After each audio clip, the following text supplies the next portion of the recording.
Ahoj, ty si ten nový kolega Roman? Ja som Silvia, som HRistka a takisto taká HR-dejžaristka. Vítajú nás v korporátiku, dneska ti toto poukazujem, dobre? Toto sú babení z recepcie, Jala a Jola, oni ti všetko vlastne ťa nabriefujú, že kedy, kde, aký call máme, ktorý sme v zásadačke, vlastne kde je CEO pripojený, alebo vlastne aj dejžar. Tu máš takú malú zásadačku, keď budeš mať nejaký že súkromný call, neboj sa, je to work-life balance. Inak ako chodíš do práce? Ja chodím na skladačke. Vždy sa zastavím na takú acidnú kávu a potom vlastne idem ku nám do korporátu. Romanko, si v mladom dynamickom kolektíve, ktorý sa neustále mení. V našom týme sú dôležitejšie hodnoty ako peniaze, hej? Čiže platovo sme nižšie. Toto je chill zóna, ak to náhodou ostaneš cez noc, kľudne väčšinou robíme aj v noci, niekedy to pretiahneme aj do tej jednej druhej, žiaľ. Čiže toto je naša taká mini kuchynka, tu veľmi radi trávime čas, samozrejme rozprávame sa len o práci, pozor.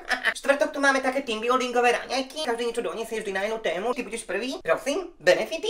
Ja som tvoj benefit, super kolegynka, hashtag, tak máme tu samozrejme aj benefity, no. Máme stravovaciu Edenred kartu, on ti samozrejme aktivuje takú že benefičnú peňaženku, voláme to že benefits, brutálne naloženú, inak tu mám strašne rado, že si to pochvalujú. Na nákup darčekov a takisto s touto kartou môžeš akože brutálne naložené služby využiť, napríklad na také že zlepšenie fyzického psychického zdravia. Inak si predstav, že náš CEO zaregistroval a požiadal o tento benefit a sme zaradení do súťaže u nás v korporáte. Do 15. augusta to môže spraviť každá firma inak. Môžeme povyhrávať, vieš, ak sa tešíme, že sme takí kamaráti s benefitmi, že?